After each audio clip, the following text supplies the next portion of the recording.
حضرت ابراہیم علیہ السلام کیف میں یار پھر ذرا سنا نا علما وچ پھسا سانو تو یار دی گل سنا سانو ذرا دوبارہ سنا میں پھر سنایا ایک دفعہ پھر کہا فرشتہ کہنے لگا باس جی آپ کے پیسے پورے ہو گئے حضرت ابراہیم کہنے لگے چل ایک دفعہ اور سنا کہنے لگا پیسے لگیں گے تو کیا لے گا کہنے لگا گائے بھینسیں ساری میری فرمایا بس یار اتنی قیمت تو سنا صحیح سارا کچھ ہی تیرا پھر شروع ہو گیا سبحان اللہ والحمدللہ ولا الہ الا اللہ واللہ اکبر گائیں دے دی بھینسیں دے دی وہ ذکر سناتا ہے حضرت ابراہیم کبھی مچلتے ہیں کبھی روتے ہیں کبھی آہیں پڑھتے ہیں تو میرے رب کا نام لے رہا ہے ذرا پھر سے لے کیف جاری ہے کہنے لگا بس بھائی حضرت ابراہیم فرمانے لگے تو اور لے لے جو لینا ہے مجھے ذکر سنا اس نے کہا ابراہیم بکریاں میں لے چکا گائے بھینسیں میں لے چکا اونٹ رہ گئے سارے لے لوں گا پھر ذکر سناؤں گا فرمایا جا تیرا ہوا تو ذکر سناتا رہ میں دیتا ہوں دے دیا کچھ دیر ذکر کیا تو اب خاموش ہو گیا حضرت ابراہیم خلیل اللہ علیہ السلام فرمانے لگے ذکر سنا کہنے لگا ابراہیم اب تیرے پاس دینے کو کیا ہے ہر چیز تو میں لے چکا آپ فرمانے لگے یہ گائے بھینسیں بکریاں چرانے کے لیے تجھے کوئی نوکر ملازم بھی تو چاہیے نا تو اس طرح کر مجھے رکھ لے میں روٹی نہیں مانگوں گا کھانا نہیں مانگوں گا تو اللہ کا ذکر سناتا رہنا میں تیرے جانوروں کی نوکری کرتا رہوں گا حضرت ابراہیم علیہ السلام نے جب یہ کہا نا فرشتے کی آنکھوں میں آنسو آ گئے تر دامنی پہ شیخ ہماری نہ جائیے ہم دامن نچوڑ دیں تو فرشتے وضو کریں فرشتہ رو پڑا اور کہنے لگا ابراہیم مجھے سینے سے لگاؤ آپ واقعی اس قابل ہے کہ اللہ آپ کو اپنا دوست بنائے واقعی اس قابل ہے کہ رب آپ کو اپنا حضرت ابراہیم علیہ السلام کا خدا سے محبت کرنے کا نرالا انداز اور میرے بھائی یہی محبت انہیں میرے مصطفیٰ سے بھی تھی ایک نبی گھر بنا رہا ہے دوسرا بنوا رہا ہے حضرت اسماعیل علیہ السلام پتھر اٹھا کے لا رہے ہیں جناب ابراہیم بنا رہے ہیں جب خانہ کعبہ بن گیا تو کہنے لگے ربنا وابعث فیہم رسولا اے اللہ اب اسے بسانے کے لیے اپنا آخری رسول بھی عطا فرما نبی پاک فرماتے ہیں میں دعا ہوں حضرت ابراہیم کی اور حضرت ابراہیم سے رب کریم نے فرمایا چل ابراہیم کوئی چیز دے تو کہا یا اللہ تینوں ہی تیرے نام پہ قربان کرتا ہوں تیری ہوئی ساری ہر شے تیری حضرت ابراہیم نے دین کے لیے آپ شہر بابل کے قریب پیدا ہوئے تھے وہاں سے مصر آئے مصر سے فلسطین آئے اور فلسطین سے آ کر کے کعبہ آباد فرمایا زندگی سفروں میں گزری سفر ایک تکلیف والی چیز ہے پر حضرت ابراہیم نے وطن چھوڑ دیا گھر چھوڑ دیا جان بڑی عزیز ہوتی ہے تو حضرت ابراہیم نے جب دین کے لیے نکلے تو جد و جہد کی گھر کے اندر بھی گھر کے باہر بھی آپ کے والد کا نام طارق ہے وہ توحید پرست تھے ایماندار تھے پرہیزگار تھے آپ کے چچا کا نام آزر ہے وہ بت پرست تھے بت بیچا کرتے تھے حضرت سیدنا ابراہیم علیہ السلام جب میدان عمل میں نکلے تو حضرت ابراہیم علیہ السلام نے اپنے گھر سے جہاد شروع کیا لڑنا پڑا گھر کے اصولوں سے چچا نے جو رواج بنائے ہوئے تھے اس رواج سے ٹکرائے فرمایا میں اپنے گھر کے اندر یہ بت پرستی نہیں ہونے دیں گا چچا کو ایک دفعہ نہیں بار بار 100 دفعہ سمجھایا آپ کا چچا بت بنا کے بیچا کرتا تھا حضرت ابراہیم علیہ السلام تھوڑے بڑے ہوئے تو کہنے لگا کہ چلو میرے ساتھ تم بھی بت بیچنے ہیں ہمارا کاروبار ہے حضرت ابراہیم ساتھ نکلے تو بت پکڑا ہے گندے پانی کے اندر اس بت کو ڈبوتے ہیں کہتے ہیں کسی نے خریدنا ہے تو خرید لو نہ یہ نفع دے سکتا ہے نہ نقصان دے سکتا ہے جو اپنا آپ نہیں بچا سکتا تمہیں کیا بچائے گا خریدنا ہے تو خرید لو چچا کہنے لگا تو کاروبار چمکا رہا ہے کہ تباہ کر رہا ہے گھر میں بڑے معاملات خراب ہوئے جھگڑے ہوئے لیکن حضرت ابراہیم علیہ السلام ایک منٹ کے لیے بھی اپنے گھر کے اندر بھی کمپرومائز کرنے کو تیار یہ تھوڑا مشکل میں نے پہلو چھیڑ دیا ہے یہ تھوڑا مشکل پہلو چھیڑ دیا ہے تھوڑا سمجھدار آدمی ہے پر بیوی سے پردہ نہیں کرا سکتا سیانا ہے پنچایت کا بندہ ہے جو اسے آپ کہیں گے وہ بات یہ سنائے گا، لیکن کہتا ہے نہیں جی میں نے کوشش کر لی ہے۔ کس قسم کی کوشش ہے صاحب، یہ کیسے ہو گیا؟ حضرت ابراہیم علیہ السلام نے گھر کے اندر سے فرمایا نہیں کرنے دوں گا، گھر کے اندر بھی ٹکرائے، فرمایا تم جو بھی ہو پاش پاش کیا چچا کے اصولوں کو، اور باہر جب نکلے تو صرف علاقے کے چیئرمین سے نہیں ٹکرائے، ایم پی ایم این اے وزیر مشیر سے نہیں ٹکرائے، سپر پاور نمرود دنیا کا واحد حکمران تھا اس وقت، دوسرا کوئی حکمران ہی نہیں تھا، اکیلے حکمران سے جا کر ٹکرائے، کوئی ساتھ فوج نہیں تھی، کوئی ساتھ ان کے طاقت بظاہر دنیا داری کی کوئی نہیں تھی، پر حضرت ابراہیم جا کے ٹکرائے، اور میرے رسول پاک صلی اللہ علیہ وسلم نے سند بیان کی، فرمایا افضل الجہاد کلمۃ الحق عند سلطان الجابر، فرمایا سب سے افضل جہاد یہ ہے کہ تو ظالم بادشاہ کے سامنے کھڑے ہو کے حق بات بیان کر دے، یہ سب سے بڑا جہاد ہے، یہ سب سے افضل الجہاد کلمۃ الحق عند سلطان الجابر، سب سے بڑا جہاد۔ حضرت ابراہیم کھڑے ہو گئے، سپر پاور سے ٹکرائے۔ یہاں ہم لوگ حکمتوں کا شکار ہیں، دیکھیں گے کریں گے سوچیں گے، اور مولوی صاحب کو ویسے کہتے ہیں آپ پرہیز کریں سیاسی باتوں سے۔ بھئی اللہ کے ہر نبی نے جا کے وقت کے ظالم حکمران کو لتاڑا ہے، للکارا ہے، یہ تو مشن انبیاء ہے۔ حضرت سیدنا ابراہیم علیہ السلام نے جو اس کو جا کے کہا کہ تو جھوٹ بولتا ہے، تو جھوٹا ہے، تو خدائی کا دعویٰ کرتا ہے، تو بہت بڑا ظالم ہے، اور قرآن مجید نے اس ساری بات کو بیان فرمایا۔ حضرت ابراہیم علیہ السلام سے کہنے لگا میں رب ہوں، تو آپ نے فرمایا میرا رب تو وہ ہے جو زندہ کرتا اور مارتا ہے، تو پھر آپ حق بات بیان کریں گے تو اللہ مارے گا کہ بندہ مارے گا؟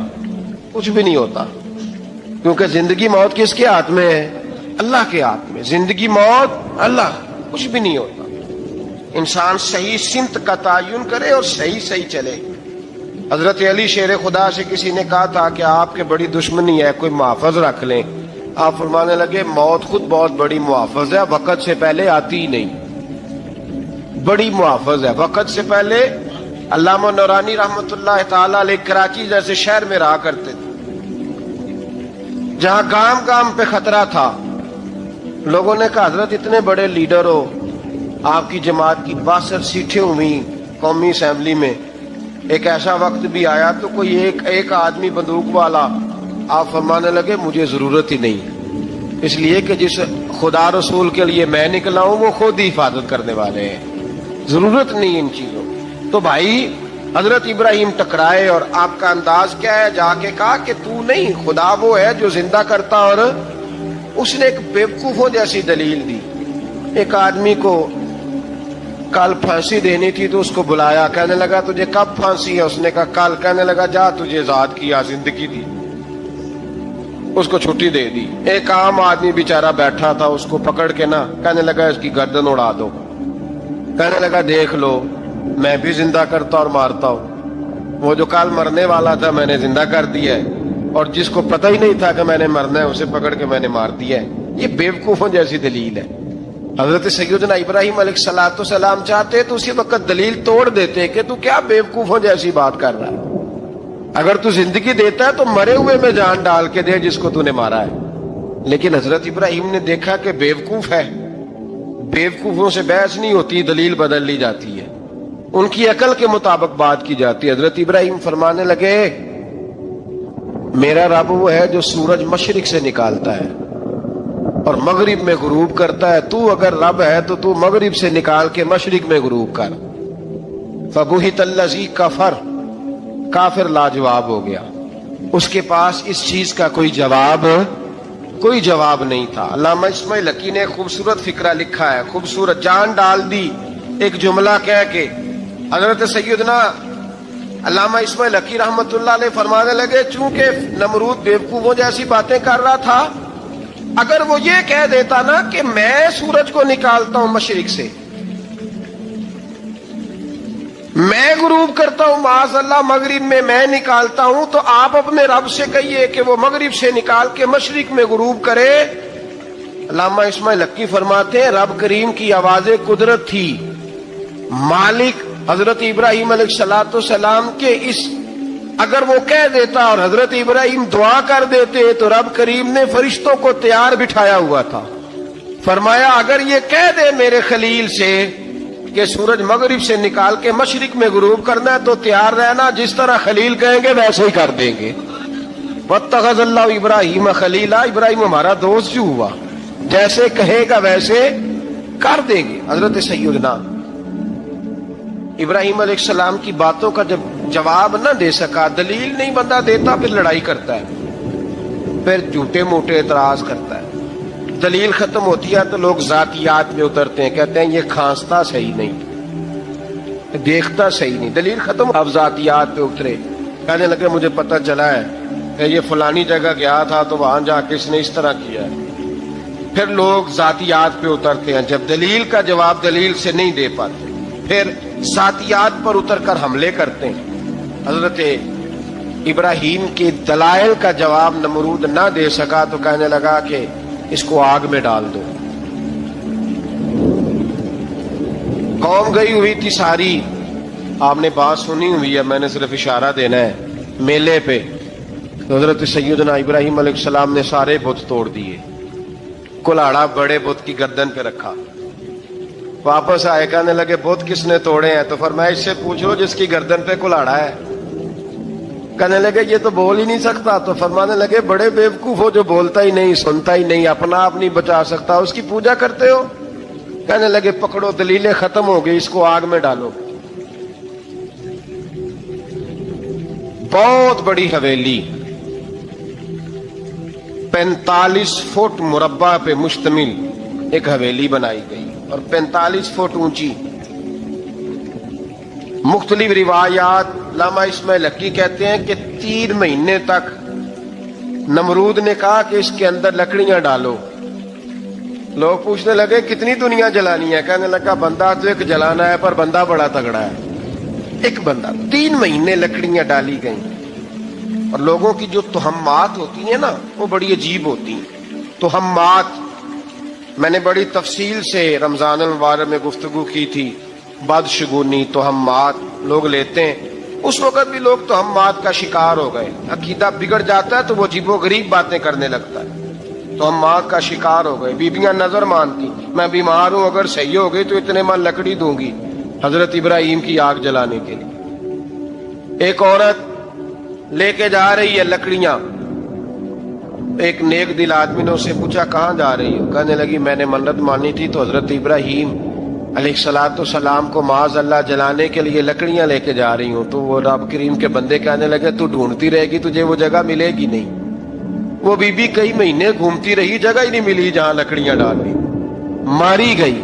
تہمات کا شکار ہوئے بہت سارے لوگ. تہمات کا بھائی، تہمات دین کے اندر منع ہے. تہمات دین میں کوئی نظر ماننا، کوئی کسی بزرگ کے مزار پہ جا کے سالے ثواب کے لیے کوئی چیز ماننا، یہ تو درست ہوا. لیکن غیر شرعی نظریں مان لینا کہ میں آگ کے گرد چکر لگاؤں گا، میں جناب وہاں جا کے یہ والا تماشا کروں گا، میں دھاگا باندھوں گا، میں رسا کاٹوں گا، میں وہاں گندے ہاؤس سے پانی پیوں گا، ان کی شریعت اجازت؟ یہ تہمات ہیں، بدشگونی ہے. دین میں ان کی کوئی گنجائش ہے؟ آپ نظر ماننے سے پہلے بھی کسی عالم سے رابطہ کریں کہ میں منت مانگنے لگا ہوں تو کیسے ماننی چاہیے کا طریقہ پوچھیں. ایسے ہی غلط چیز کی منت تھوڑی مان لی جائے گی. 12 آمدہ برسرے مطلب حضرت ابراہیم کے لیے آگ جلائی گئی. 45 فٹ اونچی آگ ہے، پرندہ بھی اوپر سے گزرتا ہے تو نیچے گر جاتا ہے جل کے. اتنے دن لگا کے آگ جلائی گئی. اب حضرت ابراہیم کو جلایا جانے لگا ہے. یہاں تو موجیں ہیں نا، جو کسی ادارے کا سربراہ ہے اس کے لیے موج ہے، کسی جگہ آفیسر بن گیا تو موج ہے، پیر صاحب کے لیے موج ہے، علامہ صاحب کے لیے موج ہے، خطیب صاحب کے لیے موج ہے. جلنا کس کو پڑتا ہے؟ وہاں کوئی نہیں رہا اللہ ماشاءاللہ. وہ لوگ گزر گئے جو تکلیفیں سہ کے کام کرتے تھے، گزر گیا زمانہ. حضرت سیدنا ابراہیم علیہ السلام کو جلایا جانے لگا ہے تو اب اتنی بڑی آگ ہے تو ڈالیں کیسے؟ شیطان نے تجویز دی کہ منجنیق بناؤ. منجنیق